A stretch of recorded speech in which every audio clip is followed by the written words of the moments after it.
Hello everyone, welcome to अपना topper group. आप सभी को स्वागत करता हूं अपना topper group. Top science question static GK के साथ मिलिए पूरा डिटेल के साथ।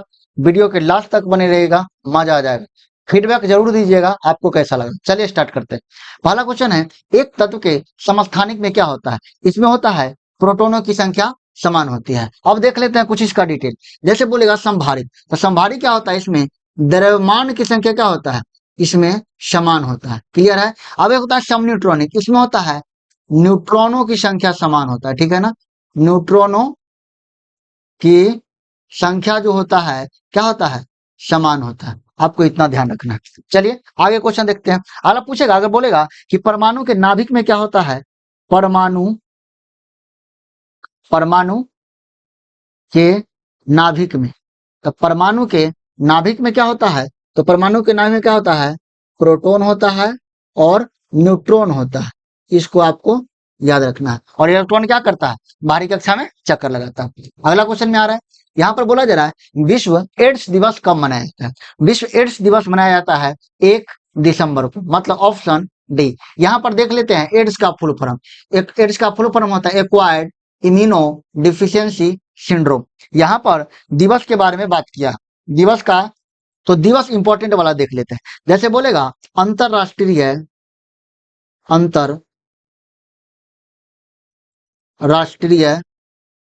विकलांगता दिवस। क्या बोलेगा?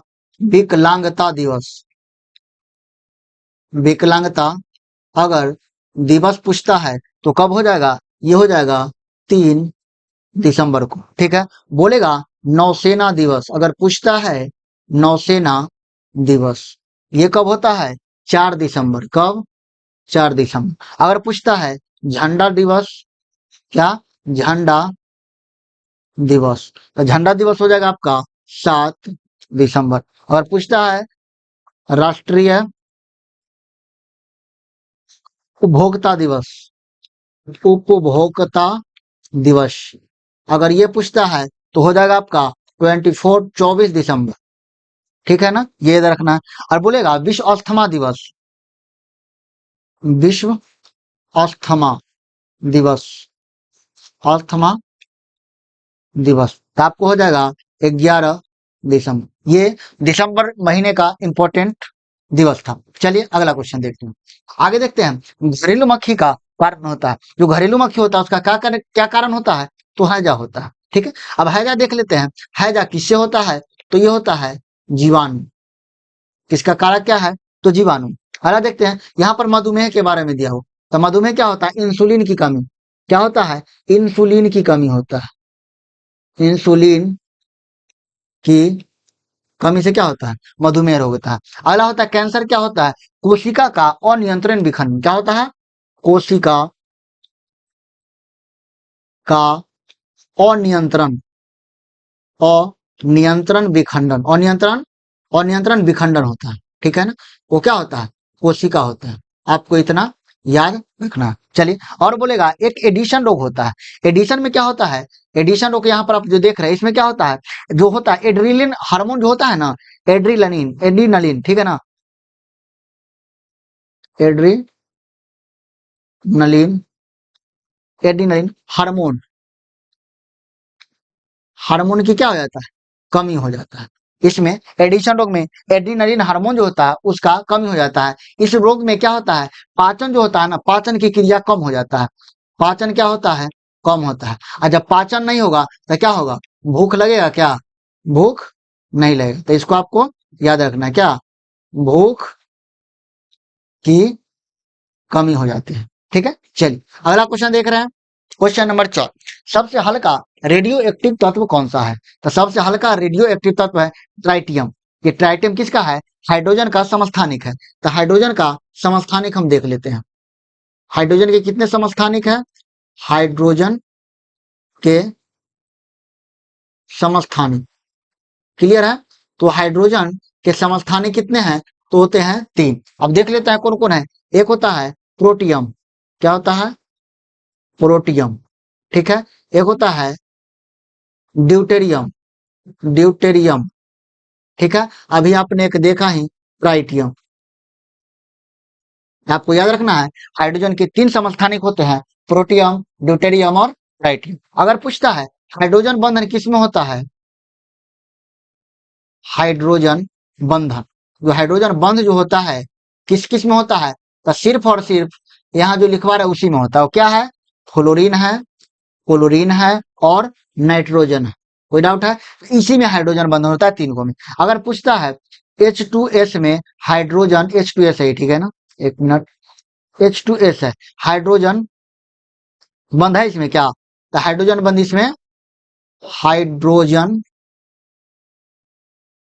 बंध नहीं है, ये आपको याद रखना। H2S में हाइड्रोजन बंध नहीं। चलिए अगला क्वेश्चन देखते हैं, क्वेश्चन नंबर 5।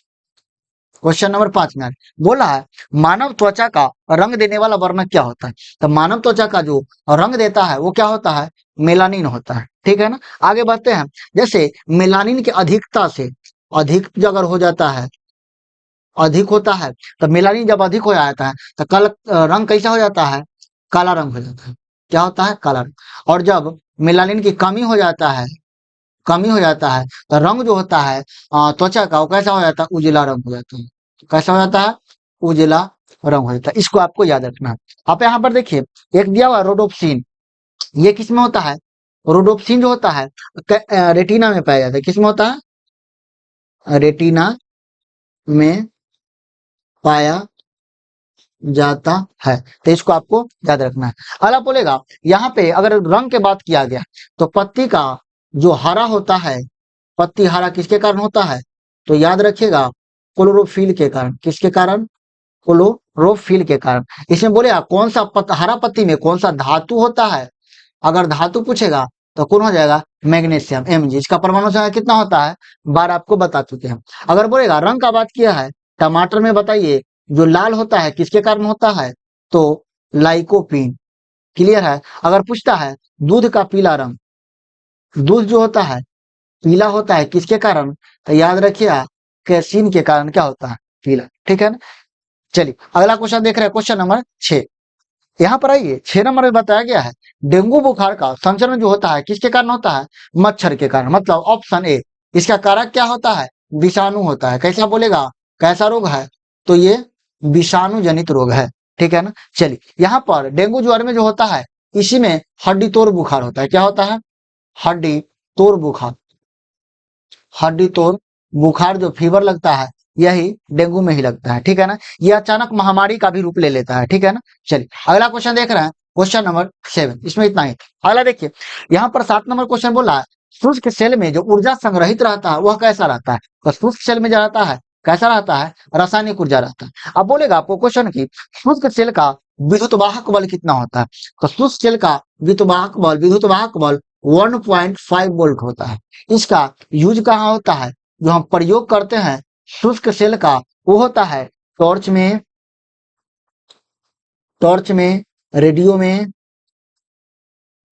में, और किसमें करते हैं, ट्रांजिस्टर में करते हैं। किसमें, ट्रांजिस्टर में, तो याद रखिए ट्रांजिस्टर में उपयोग करते हैं। अगला यहाँ पर अगर पूछेगा सीसा संचायक का विद्युत वाहक बल कितना होता है, तो सीसा संचायक का कितना होता है, 2 वोल्ट होता है, ठीक है ना। अगर बोलेगा वोल्टीय सेल का विद्युत वाहक बल कितना होता है, वोल्टीय सेल का, तो आपको बताना है 1.08 वोल्ट। ये सब इंपॉर्टेंट है, याद रखिए।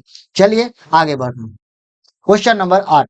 यहाँ पर आइए बोला जा रहा है कि निम्नलिखित में से कौन सा राज्य पूर्वोत्तर भारत के 7 सिस्टर राज्यों का सदस्य नहीं है, तो यहाँ पर ऑप्शन हो जाएगा बी, ठीक है ना। सिक्किम के बारे में हम देख लेते हैं, मतलब ऑप्शन क्या होगा, आंसर हो गया सी, मतलब बी, सॉरी बी हो गया, तो क्या है आंसर, सिक्किम। यहाँ बोलेगा पर्यटकों का स्वर्ग किसको कहा जाता है, तो सिक्किम को ही क्या कहा जाता है, पर्यटकों का स्वर्ग कहा जाता है। ये आपको याद रखना है। बोलेगा भारत में सबसे अधिक बड़ी इलायची कहाँ होता है, तो सिक्किम में ही होता है, ठीक है ना। आप फलों उद्यानों का शहर किसको कहते हैं, तो सिक्किम को ही कहते हैं। इतना आपको याद रखना है। अब बता देते हैं 7 सिस्टर में कौन कौन आता है, वो देख लेते हैं, मैप से देख लेते हैं। आइए यहाँ पर देखिए, यहाँ पे क्या है, अरुणाचल प्रदेश, यहाँ पर क्या है, नागालैंड, यहाँ पर क्या है, मणिपुर, यहाँ मिजोरम, यहाँ पे त्रिपुरा, मेघालय और असम। 1 2 3 4 5 6 7, यही आपका क्या है, 7 सिस्टर के अंदर आता है। तो यही में क्या था, जो ऑप्शन सिक्किम था, ये सिक्किम 7 सिस्टर में नहीं आता है। चलिए अब आगे बढ़ते हैं, क्वेश्चन नंबर नेक्स्ट देखते हैं। देखिए यहाँ पे क्वेश्चन नंबर 9 में बोल रहा है कि किसी पदार्थ की मात्रा को मापने के लिए निम्न में से किस इकाई का प्रयोग करते हैं। तो ऑप्शन हो गया बी, मतलब मोल का उपयोग करते हैं। अगर पूछता है एक एवोगैड्रो, यहाँ पर एवोगैड्रो के बारे में चर्चा करेगा। एवोगैड्रो, एवोगैड्रो, एक एवोगैड्रो में कितना होता है, तो आपको एवोगैड्रो संख्या बराबर कितना होता है 6.022 इंटू 10⁻23 अणु, इतना अणु होता है, आपको याद रखना। अगला बोलेगा यूनिट के बात यहाँ पर कर रहा है, तो बोलेगा प्रदीप्ति घनत्व, प्रदीप्त घनत्व, प्रदीप्त घनत्व का बोलेगा तो इसका क्या होता है, लक्स होता है। घनत्व का जो इकाई होता है क्या होता है, लक्स। अगर बोलेगा ये टेस्ला किसका है, चुंबकीय प्रेरण का है। किसका, चुंबकीय प्रेरण का, प्रेरण का आपको याद रखना, ठीक है ना। अगर ये जूल जो है किसका किसका है, तो आपको याद रखना है कार्य का है, ऊर्जा का है और उष्मा का है। आपको इतना याद रखना है। पूरा हो गया। चलिए आगे बढ़। क्वेश्चन नंबर 10 यहाँ पर बोल रहा कुंडनकुलम नाभिकीय विद्युत परियोजना किस राज्य में स्थित है, तो आपको आंसर हो जाएगा सी, मतलब तमिलनाडु में स्थित है। अब देख लेते हैं कुछ एक्स्ट्रा। जैसे बोलेगा ये स्थित कहाँ पर है, तो तमिलनाडु के कन्याकुमारी में स्थित है। कहाँ, कन्याकुमारी में ये जो है कुंडनकुलम स्थित है। अगर आप बोलेगा काकरापार गुजरात में कौन है, तो काकरापार कौन है, काकरापार कहाँ है, गुजरात में। कर्नाटक में कौन है, तो कर्नाटक में कैगा है, ये आपको याद रखना है। राजस्थान में कौन है, तो रावत भाटा, रावत भाटा, आपको इतना याद रखना। अब बोलेगा ये रावत भाटा किसके सहयोग से बनाया गया था, तो सहयोग जो था कनाडा का था। कहाँ का था, कनाडा का सहयोग से बनाया गया था। अगला देखिए, अगला देखते हैं क्वेश्चन। बोलेगा एक तारापुर है, महाराष्ट्र में क्या है, तारापुर है जो कहाँ है, महाराष्ट्र में। ये आपको इतना याद रखना है। चलिए बोलेगा यहाँ पर बम के बारे में, विद्युत नाभिकीय विद्युत के बारे में है। देखिए अपन बोलेगा हाइड्रोजन बम का खोज किसने किया था, एक था परमाणु बम। कौन था, परमाणु बम। एक था हाइड्रोजन बम, हाइड्रोजन बम, ठीक है ना, हाइड्रोजन बम। एक मिनट, हाइड्रोजन बम था, ठीक है ना। और एक क्या था, परमाणु रिएक्टर। इसका खोज देख ले, परमाणु रिएक्टर। तो परमाणु बम का अगर खोज पूछेगा तो क्या आपको बताना, ओपेन हीमर। कौन क्या था, ओपेन हीमर। अगर बोलेगा हाइड्रोजन बम का कौन किया था, तो क्या था, एडवर्ड टेलर, एडवर्ड टेलर, ठीक है ना। अगर परमाणु रिएक्टर का पूछता है तो होता है एनरिको फेर्मी। कौन होता है, एनरिको फर्मी। आपको इतना याद रखना है। क्लियर है। चलिए अब आगे देखते हैं। अगला क्वेश्चन नंबर 11। क्वेश्चन बोल रहा है इसरो किस वर्ष मार्स ऑर्बिटर मिशन की शुरुआत की, तो ऑप्शन हो जाएगा आपको बी, मतलब 2013 में मार्स ऑर्बिटर मिशन की शुरुआत किया था। यहाँ पर मार्स की बात यहाँ आया है, यहाँ पर देख लेते हैं। बोलेगा चंद्रयान फर्स्ट के बारे में बोलेगा, चंद्रयान सेकंड के बारे में बोलेगा। पूछा जाए अगर चंद्रयान थर्ड के बारे में पूछा जाए तो इसका लॉन्चिंग देख लेते हैं। ये कब हुआ था इसका, तो शुरुआत कब हुआ था, तो इसका आंसर हो जाएगा 22 अक्टूबर 2008। कितना, 2008। किससे किया गया था, PSLV C11 से किया, ठीक है। वही बोलेगा चंद्रयान 2 कब किया गया था, तो इस किया गया था 22 जुलाई 2019 को किया गया। ये किससे किया गया था, GSLV, GSLV mark 3, mark 3 MO. अगला बोलेगा ये कब किया गया था, ये तो आपको याद ही होगा। ये सुनहरा पल था जो कब हुआ था, 14 जुलाई 2023, जो अभी चर्चा में था कुछ दिन पहले। आप बोलेगा कब हुआ था, तो 2:35 में इसका जो था लॉन्चिंग हुआ था। कहाँ हुआ था, श्रीहरिकोटा से हुआ था। कहाँ से, श्री कोटा से हुआ था। ठीक है, अगला क्वेश्चन बढ़े। यहाँ पर इसरो के बारे में बात किया। तो इसरो का जो मुख्यालय कहाँ है, इसरो का मुख्यालय अगर पूछता है, इसरो का मुख्यालय पूछ रहा है, अगर मुख्यालय पूछता है तो इसका कहाँ है, बेंगलुरु है, बेंगलुरु है।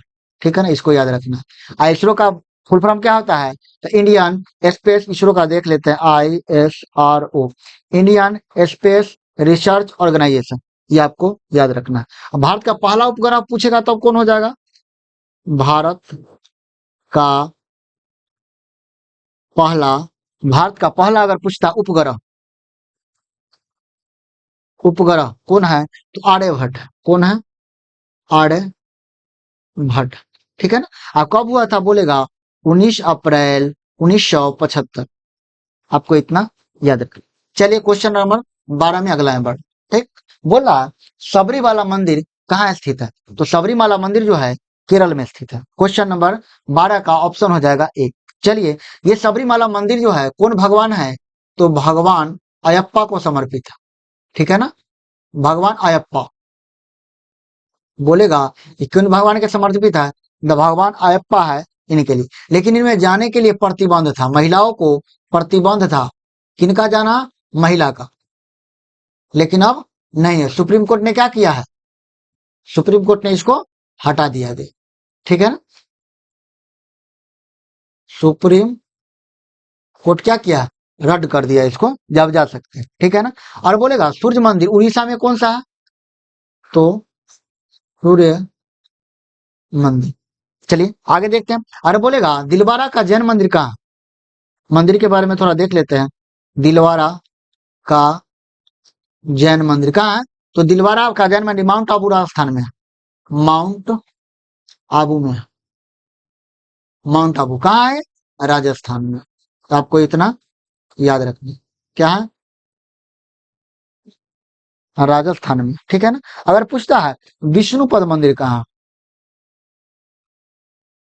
विष्णुपद मंदिर आपका ये अपना गया बिहार में।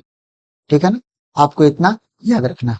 चलिए आगे बढ़, क्वेश्चन नंबर 13 की ओर बढ़ रहे हैं। चलिए क्वेश्चन नंबर 13 है, निम्नलिखित में से कौन सा स्मारक दिल्ली में नहीं है, तो यहाँ पर आपका आंसर हो जाएगा बी। ठीक है, बुलंद दरवाजा है, दिल्ली में नहीं। तो बुलंद दरवाजा है क्या, तो ये फतेहपुर सीकरी में है। कहाँ है, फतेहपुर सीकरी में। और ये कहाँ है, यूपी में। इतना आपको याद रखना है। ये बना कब था, अकबर अपना गुजरात विजय के उपलक्ष्य में अकबर ने बनवाया था। क्यों बनवाया था, गुजरात